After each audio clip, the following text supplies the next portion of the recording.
Welcome to the Proof Positive Podcast, a podcast providing proof there are plenty of good things going on in our world despite what we hear and read, with a secondary goal of motivating you to go out and create your own good news. Episode 24, an ingenious idea to provide homes and mobility to the homeless. Before I start this week's show, I wanted to let you know, if you're new to the podcast, that each show is indeed unique. You can jump in and start listening to any episode and then choose to navigate through the others as you see fit. You don't need to listen to them sequentially. Now on to today's show. First, I'm going to start with a quote from Henry James. 3 things in human life are important. The first is to be kind. The second is to be kind. And the third is to be kind.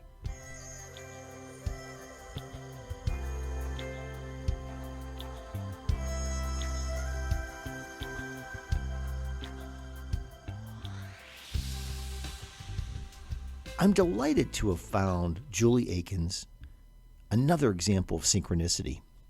Julie's solution to providing the homeless not only with a place to live, but also mobility and through reusability is so ingenious that upon hearing about it, I knew she would be a wonderful guest for the show.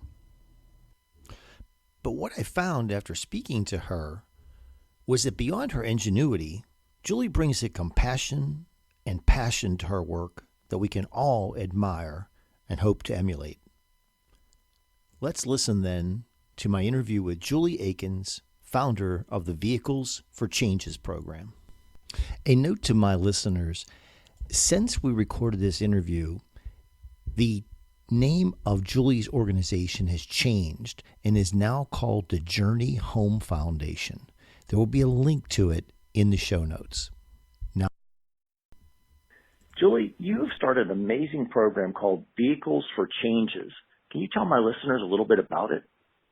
Absolutely. So what we do is get school buses donated from school districts, and then we fix them up. We convert them into 240 square foot, completely done homes with kitchens, bathroom, bedrooms, the whole bit, and we offer those to homeless children and families who pass our screening process.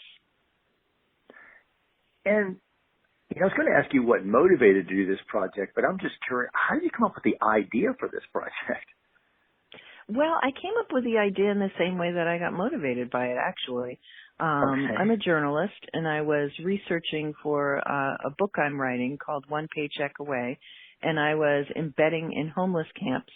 And in so doing, I found so many children and families who were homeless, and I really literally was unaware of this problem. Certainly I knew it happened occasionally, but I didn't know the depth of the issue.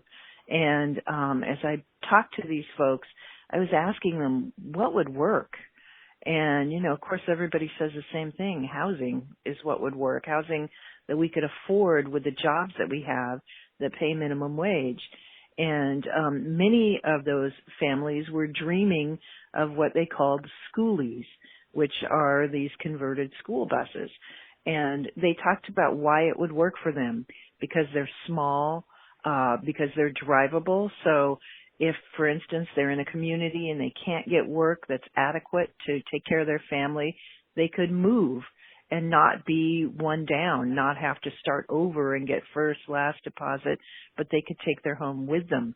Especially in a gig economy as we have now, folks are moving around quite a bit just to make a living. So, I heard these stories and I thought, instead of telling people who are poor what they need, why don't we actually listen to the working poor telling us what they need and then try to provide that? Because we're not talking about folks who don't know what's important to them. We're talking about fully adult, working people who have children and who want what everybody wants, a safe, better life for their kids. So I heard them. I thought about it. And then, frankly, one night I had a dream and I pictured it. Visualization is such a strong force for change. And I pictured it in this dream, this beautiful schoolie with window boxes and bright red flowers, and I recognized it immediately as a home. And I woke up and began researching this idea of school buses, and I thought, I'm just going to write a blog, put it out there in the universe, and see if anybody, rises up to meet me. And the very next day, I got an email from a woman who said, hey, if you can provide me information about being a nonprofit, information about your vision and mission and, all your founding documents, I'll fund you $25,000 a year for 5 years. So I got to work and got all that done and got it to her. And within 3 months of writing that blog, we were funded for 5 years. So we billed them for $25,000 a home. My interview with Julie will continue after this brief pause.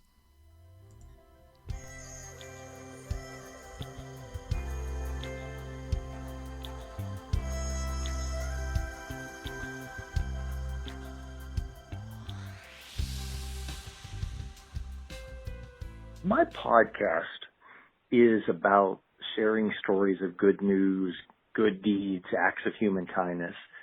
And so since what you're doing certainly fits that criteria, is there a particular message or thought that you would like to leave with my listeners? Absolutely. The thought is that because you are poor, because you perhaps don't have a roof over your head at this moment, you are no less of a person. You are no less of an American. You are no less of a success story. The things that happen in our lives in so many ways are not actually even in our control. And it's time that we start looking at each other a different way, especially right now in a time in this nation of great division, of a time when we are being encouraged to look at each other askance. We need to stop doing that. They're not homeless because they're mentally ill. Some people who are homeless have mental illness, but fully 70% do not. They're not homeless because they're addicts. About less than 20% are addicts. Most people who are homeless because they cannot afford a place to live. Many people who are homeless because of a natural disaster. We have people coming from the Bahamas who are now homeless. We have people in California who have lost their entire community to wildfire who are still homeless. This is what's creating homelessness. Climate change, economic inequality, a lack of paying jobs that keep up with housing. That's why people are homeless. Let's stop judging each other and start helping each other. Let's get these kids off the street and let's make their life better for the future, because we can do it. We can all lift a hand and we can make this change. As I mentioned in the opening to this episode, Julie's passion and compassion come through loud and clear. And I don't think anyone can argue with how beneficial her program is to those in need.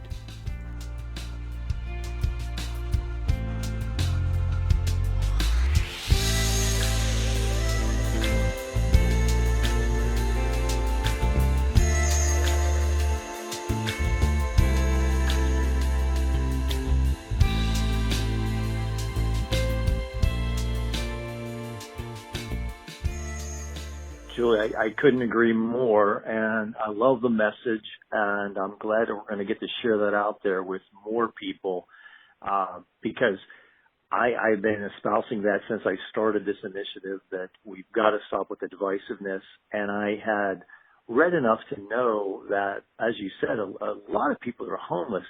I was going to say it was some type of catastrophic event. You highlighted several that I had heard of, and I think others are, maybe just something in the family. There was a, medical situation or someone unfortunately passed away who was the breadwinner.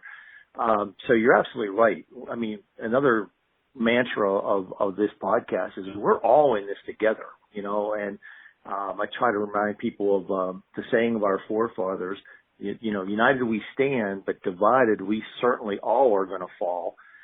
So I really like your message, and I appreciate your passion. Thank you. And I certainly don't mean to, be preachy about it. I get how it happens, and I didn't understand, the explosive nature of what's going on in our economy and the lack of health care and things like that until I got out there too.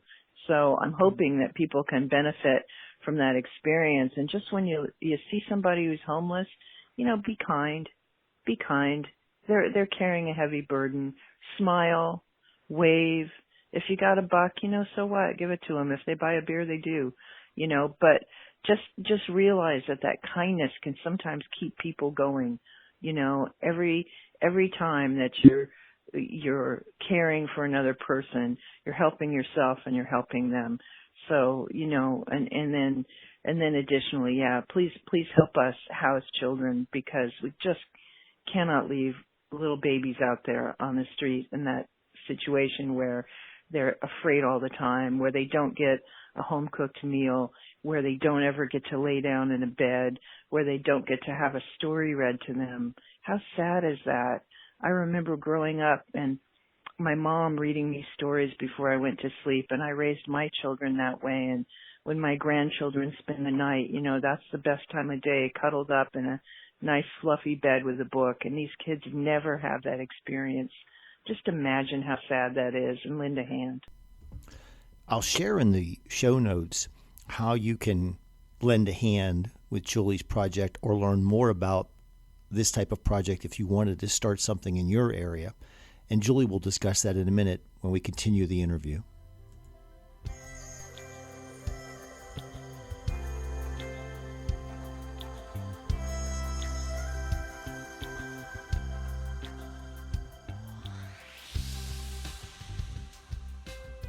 So, Julie, how can people learn more about getting involved or supporting your project?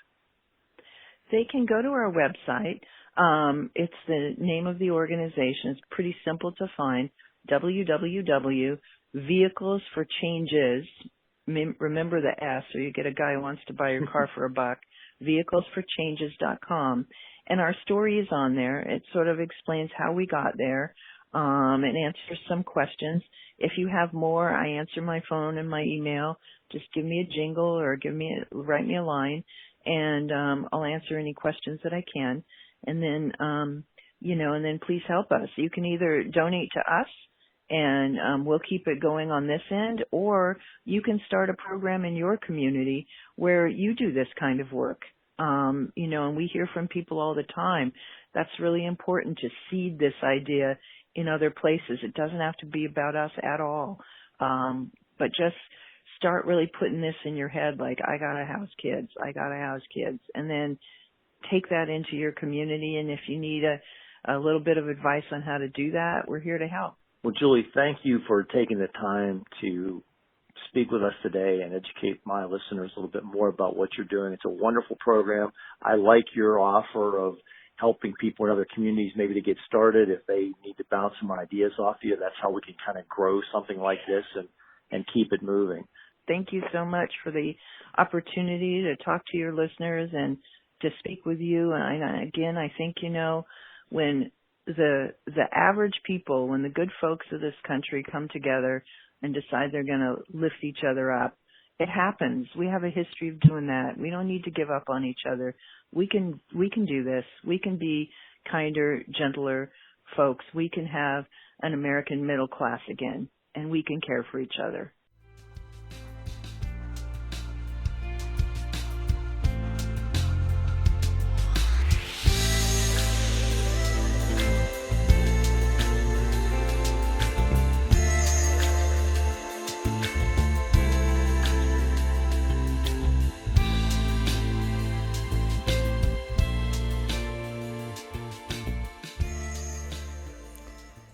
That concludes episode 24 of the Proof Positive podcast.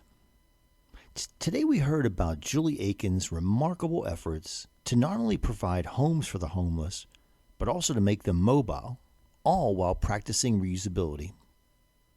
Once again, we find just how much impact we can have if we are just willing to look up to see the needs and opportunities and then act upon them. If you would like to help support Julie's efforts or learn about how you can start a similar program in your area, I'll have a link to her website in the show notes. My theme music is from the amazingly talented folks at Purple Planet. You can check them out at purple-planet.com. If you have an idea for the show, someone we should consider interviewing, comments or suggestions, you can email me at proofpositivepodcast@gmail.com.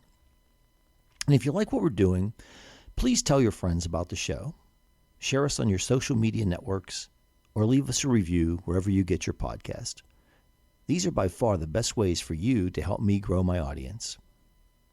I'll be dropping episode 25 next week, but in the meantime, borrowing a line from one of my favorite podcasts, Blackout, look out for each other.